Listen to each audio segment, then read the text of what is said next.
दोस्तों, आसाम में एक नाम लेती वक्त हर किसी की आवाज़ बड़ी धीमी हो जाती है। हर कोई जब ये नाम लेने की कोशिश करता है तो वो घबराने लगता है। ऐसा ही नाम है जोखिनी।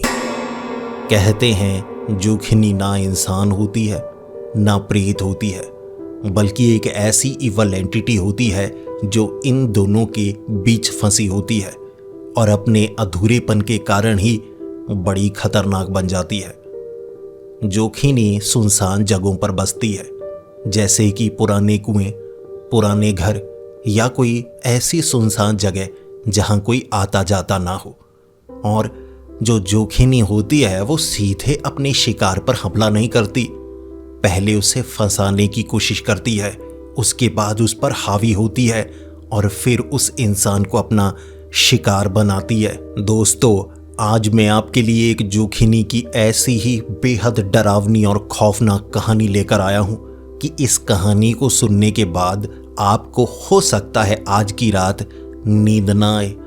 इस कहानी के बारे में आप सोचते रहें और डरते रहें, क्योंकि जोखिनी होती ही ऐसी है। तो हेडफोन लगा ले, कमरे की लाइट्स ऑफ कर ले, क्योंकि ये वक्त हो रहा है डरने का। तो ये कहानी हमें भेजी है असम के नलबाड़ी जिला के रहने वाले परांजल जी ने। अब परांजल जी बताते हैं कि पहले वो शहर में रहा करते थे और शहर में उनका बिजनेस अच्छा खासा था, लेकिन उसके बाद उनके बिजनेस में कुछ नुकसान होने लगा और उनके पास गांव में बहुत बड़ी ज़मीन थी, जिसका उन्होंने इस्तेमाल पहले तो बंद ही कर दिया था, क्योंकि शहर में अब काम अच्छा चल रहा था। लेकिन किसी अपने ने, जिसे कह सकते हैं पार्टनर ने, धोखा दिया, जिसके बाद शहर में उनका काम थोड़ा सा ख़राब हो गया था। तो पूरे परिवार ने सोचा कि अब हम गांव में जाकर दोबारा उसी तरह से रहना शुरू कर देंगे जैसे पहले रहा करते थे। अब गांव में उनकी बहुत बड़ी ज़मीन थी और पिछले 20 से 22 सालों से उस ज़मीन का कोई ख़ास इस्तेमाल नहीं हुआ था। अब गांव में ज़मीन के साथ साथ उनका बड़ा घर भी था। घर में कुछ आना जाना रहता था, लेकिन ज़मीन के बारे में तो पूरा परिवार देखता तक नहीं था, क्योंकि पहले उनके पास काफ़ी ज़्यादा पैसे थे। अब नुकसान होने के कारण फिर से वो पहले से शुरुआत करना चाहते थे, खेती से ही दोबारा आगे बढ़ना चाहते थे। जिसके बाद पूरा का पूरा परिवार, जिसमें 6 सदस्य थे, यानी कि परांजल जी, उनकी बीवी, 2 बच्चे, फिर परांजल की माँ और परांजल के पिता, तो ये 6 सदस्य वापस उसी बड़ी हवेली में रहना शुरू कर चुके थे। तो परांजल ने सोचा था कि खेती से ही हम काम की शुरुआत करेंगे, क्योंकि इतनी बड़ी ज़मीन है और उस ज़मीन पर अगर खेती की शुरुआत हो जाए तो काफ़ी कमाई हो सकती है। तो उन्होंने गांव वालों से बात की कि हमारे पास ज़मीन है, लेकिन उस पर हम खुद खेती नहीं कर सकते, तो गांव में कई लोग होंगे जो खेती करते होंगे, हम वो ज़मीन उन्हें दे देंगे और वो वहाँ पर बुआई का काम करेंगे। उसके बाद ठेका, जिसे कहते हैं कि हम आपको पैसे दे देंगे, आप बाद में फसल की कटाई करना, और इस तरह से दोनों का फ़ायदा होगा। अब इतनी बड़ी ज़मीन पर खेती करने से कमाई काफ़ी हो सकती थी, लेकिन गांव वाले ये सावधान कर रहे थे कि एक खेत जो है ना, उसका इस्तेमाल ध्यान से कीजिएगा। अब कह सकते हैं 20 से 22 खेत थे इनके, लेकिन इनमें से एक खेत इनका ऐसा था जिसमें एक कुआं था, कुछ ज़्यादा पेड़ लगे हुए थे। अब उस जगह के बारे में सभी कह रहे थे कि उस ज़मीन का इस्तेमाल मत ही कीजिए तो ठीक रहेगा, लेकिन परांजल ने कहा ऐसा नहीं हो सकता। अब बाकी खेतों का भी इस्तेमाल करना है, वो भी जंगली इलाका बन चुका है, पेड़ों की कटाई होगी तो पेड़ों के काटने से जो लकड़ी बेची जाएगी उससे भी काफ़ी अच्छी खासी कमाई हो जाएगी। उस ज़मीन पर लगे हुए पेड़ों की कटाई भी करनी है और बुआई के लिए ज़मीन को बिल्कुल सपाट भी करना होगा। अभी तो पेड़ों ने काफ़ी हालात ख़राब कर दिए हैं, फसल की बुआई इस तरह से हो नहीं सकती। तो परांजल जी ने गांव वालों से पूछा कि ऐसा क्यों ना किया जाए। तो गांव वालों ने बताया कि उस ज़मीन पर एक कुआं है जिसका इस्तेमाल किसी ज़माने में गांव वाले किया करते थे, लेकिन अब उस कुएं का इस्तेमाल, उस ज़मीन का इस्तेमाल कोई नहीं करता। लेकिन कभी कभी उस तरफ लोग गए और यहाँ एक उड़ती उड़ती अफवाह है कि उस कुएं में एक जोखिनी निवास करती है। ये बात सुनने के बाद परांजल जी को लगा कि गांव वालों की वही दकियानूसी बातें, पुराने ज़माने की बातें। तो परांजल जी ने कह दिया, जी ठीक है, हम उसका इस्तेमाल नहीं करेंगे। परांजल जी ने सोचा था मैं ऐसा करूँगा, बाकी जो खेत है ना उनके ऊपर जितने पेड़ लगे हैं उनकी कटाई तो करवानी होगी। अब ये कुआं है और कुएं की वो इज्जत किया करते थे कि कुएं को ऐसे बंद नहीं किया जा सकता। पानी है तो ठीक है, पानी नहीं है तो सोचेंगे क्या किया जा सकता है। तो अभी के लिए उस खेत के वो छोटे से हिस्से पर जो पेड़ लगे हैं, कुआं लगा है, तो ऐसा करेंगे, कुछ नहीं करवाएंगे, बाकी जगह फसल की बुआई करवाएंगे। तो इस तरह से बाकी खेतों पर जो पेड़ थे उनकी कटाई का काम शुरू हो चुका था। कटाई की गई, लकड़ी बेची गई, कमाई काफ़ी अच्छी खासी हुई थी, क्योंकि 20-30 सालों से जो पेड़ लगे हुए थे किसी ने काटे नहीं थे, तो लकड़ी महंगी बिकती है, इससे भी काफ़ी अच्छी कमाई हो चुकी थी। फिर परांजल और उनकी बीवी जो बहुत ज़्यादा मेहनती थे, उन्हें ये शक था कि यहाँ पर भी हम खेत दे देंगे किसी को बुआई के लिए, हो सकता है वो फिर से बेईमानी करे, जैसा शहर में हमारे साथ हो चुका है। अरे हमारी ज़मीन ही हड़प ली, हमसे साइन करवा लिए, ये करवाया, तो हम भरोसा किसी पर नहीं करेंगे, खुद जाकर दिखा करेंगे। तो परांजल की बीवी ने कह दिया कि रात के वक्त आप ध्यान रखा कीजिए फसल का, तो दिन के वक्त मैं घुमाया करूँगी, देख लिया करूँगी, कोई परेशानी हुई आपको बता दिया करूँगी। तो इस तरह से परांजल जी ने कह दिया था। परांजल जी की बीवी, जिनका नाम रेखा था, अब कुछ दिन बुआई हो चुकी थी, हल्की हल्की छोटी छोटी फसल अब उगने लगी थी, अलग अलग तरह की सब्जियां वगैरह, मकई के जो पौधे, ऐसे बहुत कुछ लगाया था अलग अलग तरीके से। अब गर्मी बहुत ज़्यादा हो चुकी थी। जो रेखा जी थी उन्हें लगा कि सब कुछ ठीक ही है, लेकिन यहाँ फिर भी मुझे घूमना पड़ेगा, कम से कम 1 घंटा तो यहाँ निकल ही जाएगा। उन्हें काफ़ी ज़्यादा गर्मी लग रही थी और एक जगह उन्होंने ऐसी ढूंढी जहाँ नीचे बैठा जा सकता था गर्मी में। आसपास तो पेड़ नहीं लगे हुए थे, क्योंकि अगर पेड़ लग जाते तो फसल पर छांव हो जाती और इससे पौधों की ग्रोथ रुक जाती, तो पूरी धूप चाहिए होती है। लेकिन एक हिस्सा ऐसा था जहां पेड़ लगे हुए, तो रेखा जी को लगा कि मैं वहां जाकर बैठती हूँ, छांव में बैठी रहूंगी, कुछ देर इंतजार करूंगी, फिर घर की तरफ निकल लूंगी। रेखा जी पेड़ के करीब पहुंची तो उन्होंने देखा कि दूर दूर कुछ और पेड़ भी लगे हुए थे, और इस गर्मी में जो पक्षी थे वो हवा में उड़ना नहीं चाहते थे, छांव में बैठा करते थे। तो आसपास जो पेड़ थे बाकी खेतों में, तो वहाँ जो पक्षी थे वो बैठे हुए। अब यहाँ इस ज़मीन पर 2-3 पेड़ थे, एक सबसे बड़ा पेड़ था जो शायद बरगद का पेड़ था। अब उस पेड़ के ऊपर एक भी पंछी नहीं था, एक भी पंछी नहीं। यहाँ पंछियों की आवाज़ नहीं आ रही, दूर दूर से पंछियों की आवाज़ आ रही, पंछी उड़ रहे, लेकिन इस जगह बिल्कुल भी कोई पंछी नहीं था। रेखा जी ने अपनी जिंदगी में पहली बार देखा, कोई भी पेड़ हो, अगर धूप ज्यादा है तो पंछी पेड़ पर बैठेंगे, यहां एक भी पंछी नहीं। तो नीचे बैठी हुई रेखा जी ऊपर देखे जा रही। फिर उन्होंने ध्यान दिया पीछे उस कुएं की तरफ। उनके दिमाग में वही बात आई जो परांजल ने बताई थी। गांव वाले कहते हैं कि इस जमीन पर एक कुआं है, उस कुएं में जोखिनी रहती है। अब इस बात पर ना तो रेखा जी यकीन करती थी, ना परांजल यकीन करते थे, ना उनका परिवार यकीन करता था। शहर के रहने वाले, उन्हें लग रहा था कि गांव वाले दकियानू सी बातें करते हैं, या हो सकता है उस ज़मीन को चाहते होंगे। कई लोगों ने कहा था कि ज़मीन जी हमें बेच दीजिए, पैसों की ज़रूरत है तो ज़मीन ही बेच दीजिए, पैसे आपको मिल जाएंगे, शहर में दोबारा काम करिए। लेकिन परांजल जी को था कि नहीं, लोग चालाक हैं, सस्ते में खरीदेंगे, वैसे भी बेचेंगे नहीं, फसल से इतने रुपए मिल जाया करेंगे कि घर का गुजारा हो जाया करेगा। 20 से 22 खेत हैं, अरे 20-22 एकड़ की ज़मीन बहुत बड़ी होती है। वहाँ पेड़ के नीचे बैठी हुई रेखा जी कुछ समय ये महसूस करती रही, अरे पंछी तो यहाँ आते ही नहीं।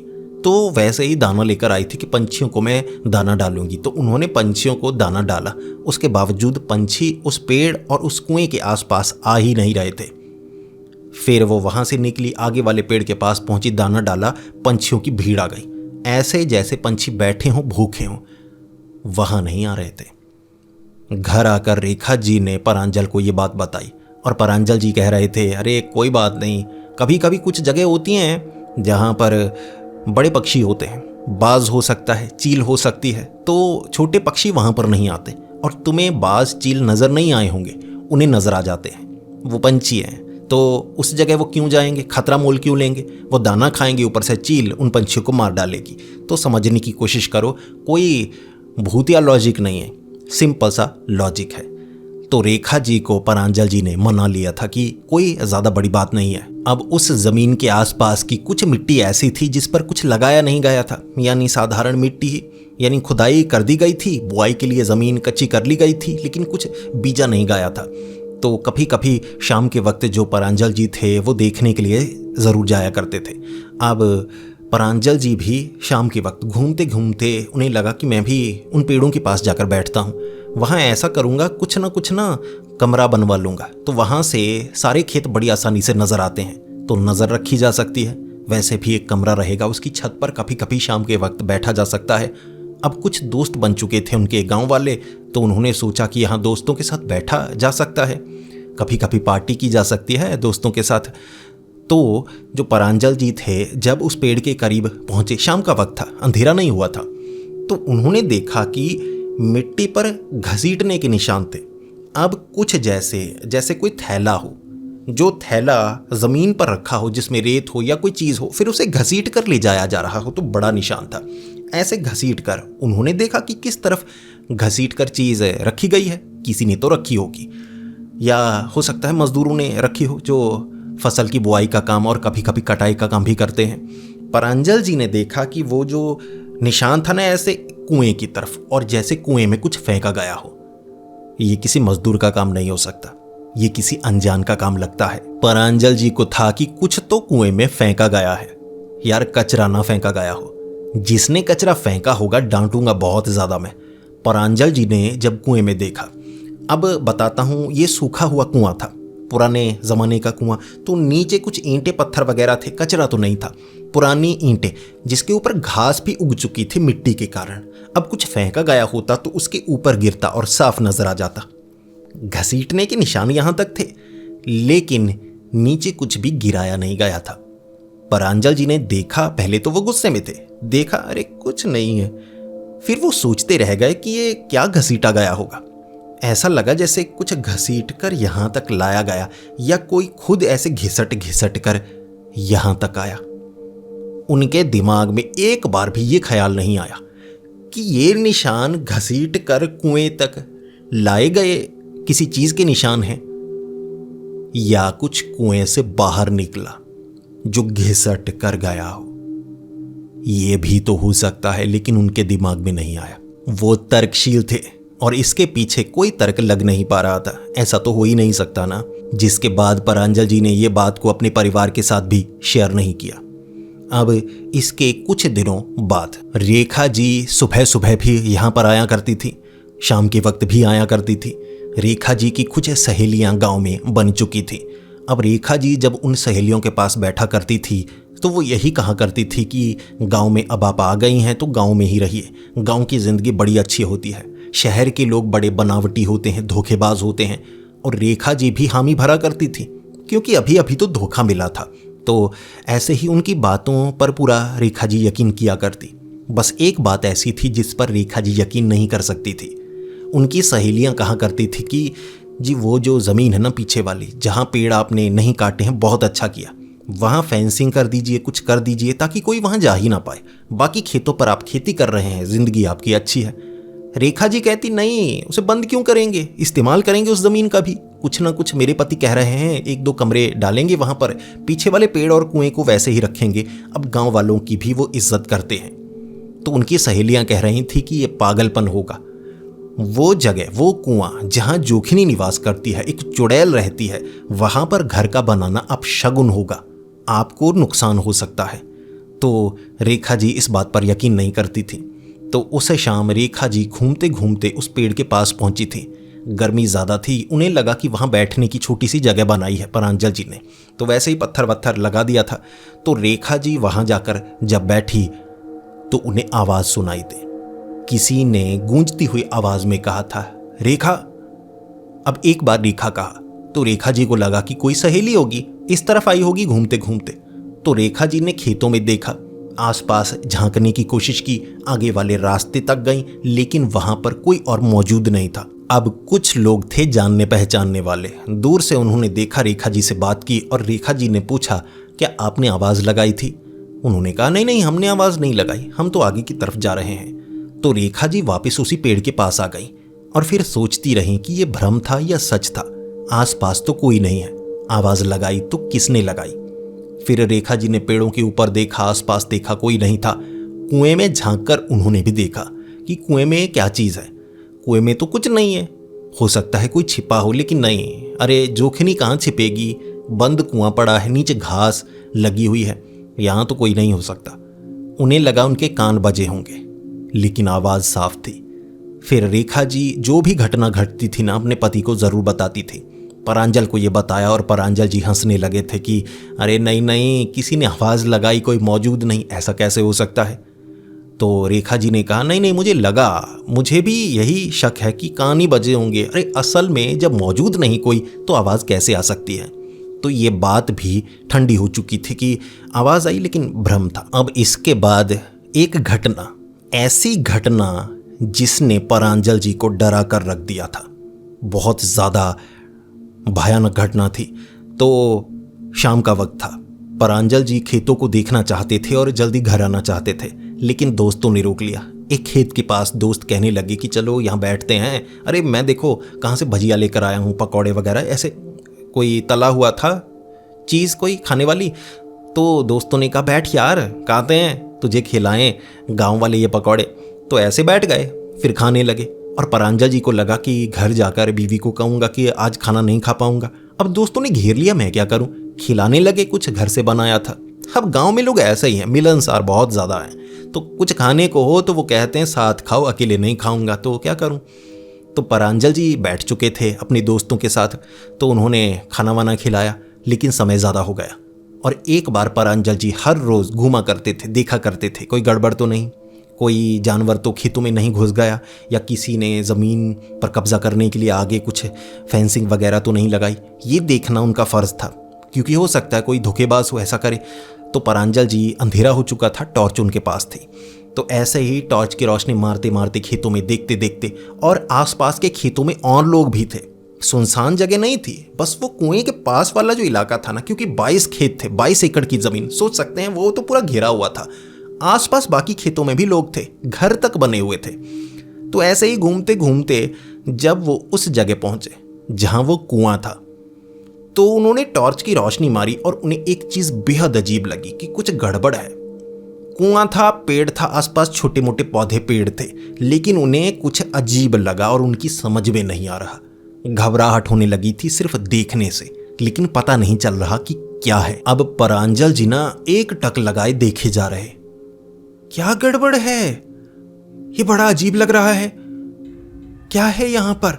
और फिर अचानक उनका दिमाग घूमा। जो कुआं था, कुआं इस तरफ था, पेड़ इस तरफ था, बड़ा पेड़ था जैसे ऊपर से घना, भाई पेड़ इस तरफ था, अब कुआं इस तरफ आ गया था। कैसे हो सकता है? ना तो कुआं एक जगह से उठाकर कहीं और रखा जा सकता है, और ना बरगद के पेड़ को उखाड़कर कहीं और लगाया जा सकता है। ये दो असंभव चीजें हैं। और क्योंकि वो बहुत ज्यादा डर चुके थे, घबरा चुके थे, आंखों के सामने उनके अंधेरा आने लगा। ये क्या, ये तो भूतिया घटना है। और बिना सोचे उस समय वो वहां से निकले, घबरा चुके थे। घबराहट में इंसान ऐसा वैसा कुछ भी कर सकता है, तो वो वहां से निकले। और जब घर पहुंचे ना, बीवी ने पूछा कि आप खाना खाओगे, और रास्ते में घबराहट के मारे कई बार वो उल्टी कर चुके थे। तो उन्होंने कहा कि मेरी सेहत बहुत ख़राब है, दोस्तों ने कुछ खिला दिया जो बाहर निकल गया मुझे लगता है। बीवी ने पूछा इतने घबराए क्यों हो, दवाई खा लो। तो परांजल जी ने रेखा को बताया कि तुम्हें पता है आज मैंने क्या देखा? मुझे नहीं पता, अपनी आंखों पर कैसे यकीन करूं। तो रेखा जी ने पूछा। इतने में परांजल जी की माँ भी वहाँ पर मौजूद थी और पिता भी वहाँ पर मौजूद थे। तो उन्होंने सवाल पूछा कि तुम इतना घबरा चुके हो तो तुमने देखा क्या है? परांजल जी ने ये बताया कि वो जो कुआं है इस तरफ है, पेड़ इस तरफ है। रेखा जी ने कहा हाँ ऐसा ही है, तो गड़बड़ क्या है? परांजल जी ने कहा कुआं इस तरफ आया था, पेड़ इस तरफ आ चुका था, मैंने अपनी आंखों से देखा और मैं डर चुका था। पहले तो दृश्य ही अजीब लग रहा, ऐसा लग रहा मैं किसी और जगह आ गया हूँ, किसी और की ज़मीन पर आ गया हूँ। फिर मैंने नोटिस किया ये मेरी ही ज़मीन है, लेकिन फिर जब महसूस हुआ कि ये उल्टा हो चुका है, मैं डर गया, मैं भागा वहाँ से, और इतनी तेज़ भागा, इतनी दूर से भाग कर आया हूँ तो सांस चढ़ी तो सब कुछ निकल गया। जो बीवी थी परांजल जी की, रेखा कहने लगी कि नहीं ऐसा नहीं हो सकता। परांजल जी ने कहा कि मैंने देखा। तो रेखा जी ने कहा कि पक्का ऐसा है, सुबह जाकर देखते हैं कि पेड़ उखाड़ा गया है या कुएं की ईंटें इस तरफ उस तरफ की गई हैं। सुबह सुबह परांजल जी रेखा के साथ वहाँ पहुँचे, सब कुछ ठीक था भाई, कुआं उसी तरफ था, पेड़ वहीं पर था। और जिसके बाद प्रांजल जी कहने लगे कि कुछ तो गड़बड़ है यहाँ पर, या मुझे भ्रम हुआ। तो बीवी ने कहा कि वो जो पकौड़े थे उसमें क्या डाला गया था। प्रांजल जी कहने लगे कुछ नहीं कुछ नहीं। अब दोस्तों ने हल्का फुल्का मजाक भी किया था। भांग के पकौड़े कभी कभी वो बनाया करते थे, हल्का फुल्का खा लिया करते थे। प्रांजल जी भांग के पकौड़े खाने के बाद बहुत ज़्यादा हंसते थे। अब दोस्तों से बाद में पता किया भांग के पकौड़े थे, लेकिन भाई जो भांग वाले पकौड़े थे सारे भांग के पकौड़े नहीं थे, क्योंकि वो बहुत ज़्यादा थे। वो जो छोटे लिफाफे में थे वो भांग के पकौड़े थे, जो प्रांजल जी कह रहे थे बड़े स्वाद हैं, बड़े स्वाद हैं, बड़े करारे हैं, बड़े करारे हैं, ये कहकर खाए थे उन्होंने। तो इतने पकौड़े से इतना भ्रम पैदा नहीं हो सकता था। बीवी ने कहा आगे से ऐसा कुछ खाया ना तो डांट पड़ेगी। प्रांजल जी को लगा कि उसके कारण ये हुआ होगा। अब बाद में प्रांजल जी लॉजिक लगाने लगे कि ना तो कुआं उखाड़कर उस तरफ गाड़ा जा सकता है, ना पेड़ उखाड़कर वहां लगाया जा सकता है। दोनों चीजें असंभव हैं, गलती दिमाग में हुई होगी, ऐसा नहीं हो सकता। तो प्रांजल जी मुस्कुराए और उसके बाद घर आए, और फिर घर माँ से भी डांट पड़ी, पिता से भी डांट पड़ी कि हालात ऐसे पैदा हो गए थे कि कुआं उल्टा पेड़ उल्टा नजर आने लगे थे। तो घर में भी डांट पड़ने के बाद प्रांजल जी समझे कि ऐसे नहीं हुआ होगा। अब इसके कुछ दिनों बाद जो रेखा जी थीं वो शाम के वक्त घर से बाहर निकली थीं। प्रांजल जी की सेहत कुछ बिगड़ी हुई थी, और वैसे भी चलो खेतों में काम करने की ज़रूरत तो उन्हें पड़ती नहीं थी, उसके लिए तो मजदूर रखे थे जो कि काम करते थे, उन्हें सिर्फ देखना पड़ता था। तो रेखा ने कहा कि आप घर बैठिए, कहाँ जाएंगे देखने के लिए, शाम के वक्त मैं जाकर आऊँगी। अब अंधेरा तो हुआ नहीं है, शाम के वक्त जा आऊँगी, किसी सहेली को पकड़ूंगी कि साथ चलो मेरे, तो मेरी सहेली साथ आ जाएगी, देख आऊँगी, बस नज़र घुमानी है फिर वापस आ जाऊँगी। प्रांजल जी ने कहा कि ठीक है, ध्यान रखना अपना। अब गांव वाले मिलनसार थे, मदद करते थे। तो रेखा जी कुछ सहेलियों के पास गईं और फिर कहने लगी आओ घूम कर आते हैं, सैर करके आते हैं। सहेलियां भी शाम के वक्त सैर किया करती थी। वहाँ आसपास के खेतों में भीड़ रहती थी, एक जगह तो सड़क बनी थी सैर करने के लिए, वहाँ तो भीड़ रहती थी। तो वहाँ सहेलियों के साथ सैर करते करते रेखा जी ने कहा कि चलो थोड़ा आगे देख कर आना है। अब सहेलियों ने मना कर दिया कि उस ज़मीन पर नहीं, जहाँ कुआं है वहाँ नहीं जाना है। अब रेखा जी अपनी सहेलियों को मना ही नहीं पाई। अब मना नहीं पा रही थी तो रेखा जी को लगा कि नज़र घुमाकर तो आना ही होगा, मैं देख कर आती हूँ। तुम ऐसा करो गांव की तरफ निकलो, वापस आते वक्त ना मुझे वो जो दही वगैरह चाहिए ना वो मैं लेकर जाऊँगी, कुछ लेना था। तो जो रेखा जी थी अकेले उस कुएं की तरफ, वक्त शाम का होगा, अंधेरा नहीं हुआ था, लेकिन उस पेड़ के कारण, जो बरगद का पेड़ था वो बहुत बड़ा था, नीचे छाँव करता था। तो जब रेखा जी वहाँ पर पहुँची, वहाँ से नज़र घूमती थी, अच्छे से देखा जा सकता था। वहाँ रेखा जी को एक आवाज़ सुनाई थी, रेखा। किसी ने आवाज़ लगाई और रेखा जी को लगा कि कोई सहेली पीछे पीछे आ गई, मजाक कर रही है। छिपने की जगह नहीं थी, इधर देखा उधर देखा, रेखा जी को पक्का हो गया कोई नज़दीक नहीं है। फिर उन्हें लगा कि आवाज़ गूंजी जैसे कुएं से आवाज़ आई हो। एक बार पक्का करने के लिए कि कुएं में कुछ नहीं है, अंधेरा हो चुका था। रेखा जी ने जब नज़र घुमाकर कुएं के अंदर देखा, ऐसे आगे की तरफ सर करके अंदर देखा था, उन्हें लगा कुछ हिल रहा है घास में। घास हिलती हुई लगी, जैसे कोई गिलहरी हो सकती है या बिल्ली हो सकती है, क्योंकि बाकी बड़ा जानवर तो बीच में गिरेगा नहीं, तो ऐसा ही कुछ होगा। उन्हें हाथ नजर आया, ऐसे ना जैसे पत्थर पड़े थे नीचे मिट्टी, ऐसे हाथ निकला। रेखा जी देख रही, घबरा चुकी थी। हाथ निकला, दूसरा हाथ, फिर सर निकला। एक औरत थी, बिगड़े हुए घुंघराले से बाल थे, बड़ी भयानक दिख रही। भाई उसके शरीर की जो हड्डियां थी ना उसके टूटने की आवाज आ रही, टक टक, यहां से जहां हड्डियों का जोड़ नहीं होता ना वहां से भी जैसे बाजुएं मुड़ रही थी। रेखा जी ऐसे दिख रही। फिर वो कोई इंसान नहीं थे, इंसान इस तरह से नहीं कर सकता, ज़मीन से नहीं निकल सकता, उसकी सारी हड्डियां टूटी हुई नहीं होती। ये पक्का जोखिनी थी। जो रेखा जी थी इतना समझ गई, लेकिन देखने की हिम्मत ये क्या कर रही है। मकड़ी की तरह वो जो दीवार थी ना कुएं की, उस पर चढ़ने की कोशिश कर रही, और सर भी उल्टा हो चुका, जैसे पीछे की तरफ बाजुएं हो गई। अब पीछे थी, छाती आगे, पीठ पीछे, पीछे से पकड़कर उस दीवार पर चढ़ रही। रेखा जी की हिम्मत टूट गई ये दृश्य देखकर। ये किसी फिल्म का दृश्य जैसे होता है ना भयानक, वैसा दृश्य था, लेकिन असलियत में अब फिल्म में देखते हैं तो लगता है अरे सीन है, कोई बात नहीं, मैं नहीं डरा। असल में ऐसा कुछ होना इंसान की हालत पतली हो जाती है। कहते हैं कि एक बार तो रूह शरीर से बाहर निकलने को आ जाती है। रेखा जी के साथ ऐसा हुआ।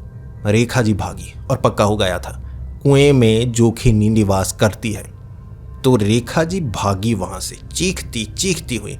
तो रास्ते में सहेलियां मिली और रेखा जी ने कहा वहां जोखिनी है। सहेलियों ने सांत्वना दी, कोई बात नहीं, तुम दूर आ गई हो, दोबारा वहां मत जाना, उस जगह को बंद कर दो। रेखा जी ने वापस आकर घर सबको बताया, मैंने जोखिनी देखी, उस कुएं में जोखिनी निवास करती है, हमें वहां नहीं जाना चाहिए। जब परांजल जी को यह बात पता लगी तो परांजल जी ने अच्छे से पूछा कि कोई तर्क होगा इसके पीछे, ऐसा नहीं तुम्हें भ्रम हो सकता है। लेकिन रेखा जी ने कहा कि यह कोई भ्रम नहीं था, सच में वो जोखिनी थी और मैंने कभी जिंदगी में चुड़ैल नहीं देखी, वो चुड़ैल थी, ऐसी चुड़ैलें होती हैं। तो परांजल जी को यकीन हुआ कि उस कुएं में कुछ तो है। तो परांजल जी ने कहा तुम वहां मत जाया करो, खेत हैं अपने, कुएं के पास जाने की जरूरत नहीं। जिसके बाद परांजल जी खुद ही अब देखना चाहते थे खेतों को। तो इसके लगभग 2-4 दिनों तक जो रेखा जी थी वो घर में रही, वो उन खेतों में गई ही नहीं। परांजल जी ने भी एक बार कुएं में जाकर देखा था, चुल मची थी कि कुएं में कौन सी जोखिनी है। देखा भाई नीचे तो घास थी, अगर कोई निकलता तो घास ने ऐसे टूटनी चाहिए थी या कुछ चाहिए था। लेकिन रेखा भी शहर में पली बड़ी है, लोगों की बातों पर यकीन नहीं करती, खुद देखा हो तो बोलती है। और जो पेड़ कुआं अलट पलट गए थे उसके पीछे भी तो कोई तर्क समझ में नहीं आ रहा है। तो परांजल जी अब रात के वक्त खुद जाते, दिन के वक्त भी खुद ही देखते और रेखा को वो जाने नहीं देते थे। कुछ दिनों बाद जो रेखा जी थी वो बाथरूम में थी। अब उनका जो हवेली का कमरा था उसके साथ ही बाथरूम था। अब इस हवेली में कई बाथरूम थे, अलग अलग कमरों के लिए अलग अलग बाथरूम। तो रेखा जी जो कि नहाने के लिए बाथरूम में गई थी, सबसे पहले वो ब्रश कर रही थी। जो टॉवल था कंधे पर रखा हुआ, तो ब्रश करते वक्त ना सामने आईने में देख रही, कुछ चीज़ों को देख रही। उन्हें एक बार के लिए लगा, जब वो नीचे साबुन की तरफ देख रही थी कि छोटा हो गया है, नया रखूं, ये कुछ सोच रही, तो उन्हें लगा कि मैं तो ऐसे ब्रश कर रही हूँ, आईने में ऐसे ब्रश जैसे नीचे करके कोई ऐसे खड़ा हुआ हो, जबकि बाथरूम में वो अकेली थी। उनका रिफ्लेक्शन जो था वो अलग तरीके से हिला था। रेखा जी ने उसके बाद अपने रिफ्लेक्शन पर आंखें टिकाए रखी कि भ्रम होगा, असल में थोड़ी ना ऐसा हो सकता है। भाई रेखा जी ना ऐसे ब्रश करते हुए नीचे ब्रश रख रही थी, जो उनका रिफ्लेक्शन था ना ऐसे ब्रश पकड़ा हुआ और ऐसे हंस रहा था उनका रिफ्लेक्शन। रेखा जी डर गई और चीखती हुई बाथरूम से बाहर निकली। परांजल जी घर पर ही थे। परांजल जी ने पूछा कि क्या हुआ, डर क्यों गई, छिपकली देखी? रेखा ने कहा नहीं, जोखिनी थी। तो परांजल जी ने बाथरूम में आकर देखा, कुछ नहीं। रेखा जी ने बताया कि आईने में मुझे मेरा रिफ्लेक्शन अलग हरकत करता हुआ दिखा। परांजल जी को अब शक सा होने लगा था कि कुछ तो गड़बड़ है, लेकिन अब हम कुएं के पास नहीं जाएंगे, ये घर पर क्या हुआ? फिर परांजल जी ने कहा कि कोई बात नहीं, ऐसा कभी कभी होता है, तुमने उस दिन चुड़ैल देखी थी ना, तो बार बार तुम्हारे ख्यालों में वो जोखिनी चुड़ैल आई जा रही है, जोखिनी की बातें मत सोचा करो। लेकिन रेखा जी बहुत डर गई। अब किसी जगह पर कुछ नजर आए बात अलग है, अपने घर में ऐसा कुछ दिखे इंसान जाएगा तो कहाँ जाएगा। अब इसके कुछ दिनों तक जो रेखा जी थी वो ब्रश भी बाहर करती, आईने में देखने से थोड़ा थोड़ा डरने लगी थी, इसीलिए श्रृंगार जो औरतें करती हैं वो करने में भी वो थोड़ा कतराती थी। लेकिन उनकी जो अलमारी थी उसके साथ आईना लगा था, वो उसमें देखती रहती थी। अब इसके लगभग 10 से 12 दिन बाद, अब 10-12 दिन कुछ नहीं हुआ, साधारण निकल गए, ना तो कुएं के पास कोई गया। अब परांजल जी भी थोड़ा थोड़ा डरते थे कि ऐसा कुछ भी हो सकता है, अब कुएं के पास नहीं जाएंगे तो डरने की बात नहीं है। तो परांजल जी रात के वक्त खेतों की तरफ गए थे। जो रेखा जी थी खाना वाना बना चुकी थी, खाना खा लिया था परांजल जी ने भी। परांजल जी सोच रहे थे दोस्तों के साथ घूमूंगा खेतों में, वैसे भी आ जाते हैं, बातें बातें करते रहते हैं हम। अब रेखा जी घर में अकेली थी, तो जो मेकअप किया होगा उन्होंने, लिपस्टिक लगाई वगैरह, वो साफ कर रही थी कि सोने का वक्त है, मेकअप उतार दूं। तो आईना जो अलमारी में लगा हुआ था उसके सामने वो बैठा करती थी। नीचे ड्रॉर थे, ड्रॉर खुले हुए थे, तो सामान जो मेकअप वाला उतारने वाला जो किसी तरह का टिशू है तो उसका इस्तेमाल कर रहे हैं। तो सामने उन्होंने देखा उनका रिफ्लेक्शन फिर से हिल नहीं रहा, ऐसे ऐसे स्माइल, जो मुस्कुराहट नजर आई ना जब रेखा जी को, रेखा जी उठी, लेकिन आईने से हाथ निकला, कलाई पकड़ ली उनकी। ऐसे कलाई पकड़ी थी ना रेखा जी की, वो चीखने लगी और उसके बाद धड़ बाहर की तरफ आ गया था उस जोखिनी का, आईने से बाहर धड़। सोचिए इंसान की क्या हालत हुई होगी। तो रेखा जी तो बेहोश हो गई, इतनी डर गई कि झटका सा लगा कि पकड़ लिया है, आधा धड़ बाहर आ गया है, वो बेहोश हो गई। इतने में जो रेखा जी की सास थी वो कमरे में आई। तो सास ने देखा कि अरे बहू तो बेहोश पड़ी है, चीखी थी, किस चीज़ के लिए, किससे डरी थी। तो रेखा जी को बाहर लाकर होश में लाया गया। तो ससुर भी वहाँ पर थे रेखा जी के, यानी कि परांजल के माता पिता वहीं पर थे। तो पानी चेहरे पर मारा गया और पूछा गया कि क्या हुआ, चीखी क्यों थे।